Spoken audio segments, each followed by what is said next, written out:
ఇట్లా ఈ అఘోరాల వల్ల ఈ వేణుస్వామి లాంటి వాళ్ళ వల్ల కొంతమంది మా లొల్లాయి మల్లి లాంటి వాళ్ళ వల్ల ఈ సమాజంలో ఉన్నటువంటి ఎవరైతే కొంతమంది నిజంగా సేవా తత్పరతో పనిచేసే వాళ్ళకి ఇబ్బంది అయ్యే అవకాశాలు ఉంటాయి. ఇట్లా ఒకరి గురించి కాదు అందరి గురించి చెప్తున్నా. దయచేసి మన మెయిన్ విషయం ఏంటంటే వేణుస్వామి బంద్ చేయను అన్నది నేను చెప్పదలుచుకున్నా. నువ్వు బంద్ చేస్తే నువ్వు సంపాదించుకున్నావు, పైసలు బాగున్నాయి, పోగా ఆస్ట్రేలియా అటో ఇటో పోయి ఎంజాయ్ చేయి మంచిగా.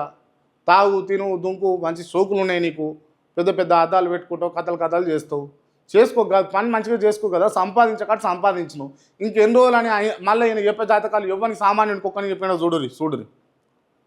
ఇంకా చిన్న చిన్న దోషిస్తులు ఉంటారు, వాళ్ళన్నా నయం. ఇంకా వాడు తోచినోనికి తోయినోనికి అందరికి చెప్తాడు. ఈయన ఓన్లీ సెలబ్రిటీ హోదా, రాజకీయ నాయకులకు క్రికెటర్లకు లేకపోతే సినిమాలలో ఉన్న వాళ్ళకు మాత్రమే ఈయన చెప్తాడు ఈ మొదబారి. ఇక అంటేనేమో కోపం. మరి వాళ్ళే జాతకాలు వాళ్ళే జీవితాలు వీళ్ళే కావు. ఎందుకు కావంటే వీళ్ళు రూపాయి 2 రూపాయల కాడ బేరాలు ఆడాల్సి వస్తుంది. వాళ్ళు బేరాలు ఆడరుగా. అమ్మ నీకు సినిమా ఛాన్సులు వస్తలేవు, ఇక ఎందుకు వస్తలేవు, ఈ యంత్రం చేయాలి, ఈ తంత్రం చేయాలి, ఇక కూర్చోవాలి, ఇక్కడ కుద్ర పూజ చేద్దాం, ఇక్కడ యోని పూజ చేద్దాం, గిని పూజ చేద్దాం అని కూసబెట్టి ఆగం పట్టించి వాళ్ళ జీవితం మొత్తం దోసుకుంటూ నాకేస్తావు. ఇట్లా రాజకీయ నాయకుని కాడ పైసలు ఉంటాయి కాబట్టి వాళ్ళతోటి ఆట ఆడుతూ లేదు సామాన్యుని మాట్లాడే వాళ్ళకి చూస్తాం. ఒకసారి నా జాతకం చెప్పు లైవ్లో చూస్తా. నా జాతకము నీకు దమ్ముంటే కనుక లైవ్లో చెప్పు. ఏం జరుగుతుందో చెప్పు, గతంలో ఏం జరిగిందో చెప్పు, ప్రజెంట్ ఏం జరుగుతుందో చెప్పు. నువ్వు దేవుడు కావాలి. ఇక ఇవన్నీ చెప్పినాక నువ్వు దేవుడివి కావాలి. నిన్ను మొక్కాలి. నీకు గుడి కట్టి వేణుస్వామి అని చెప్పేసి ఒక గుడి కట్టి ఆ గుడి మొక్కాలి. అందరు మనుషులే. అందులో నువ్వు కొంచెం జ్ఞానం ఉన్నది నీకు, ఓ జ్ఞానివి నువ్వు. దాన్ని మంచి పంతలో పెట్టి మంచిగా ఉపయోగించు.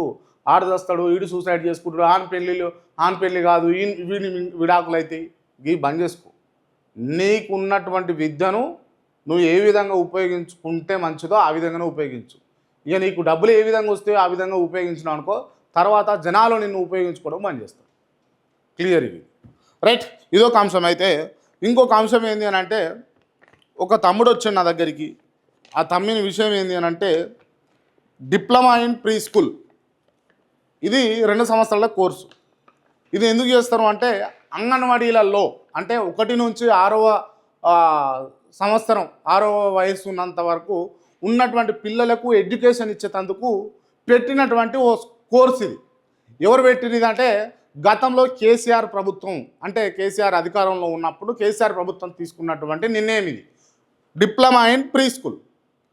ఇది 2 సంవత్సరాల కోర్సు. ఇట్లా 5 బ్యాచ్లు అయిపోయినాయి. ఇప్పటికీ కూడా ఒక బ్యాచ్ రన్ అవుతూ ఉన్నది. మొత్తం 5 బ్యాచ్లు ఉన్నాయి.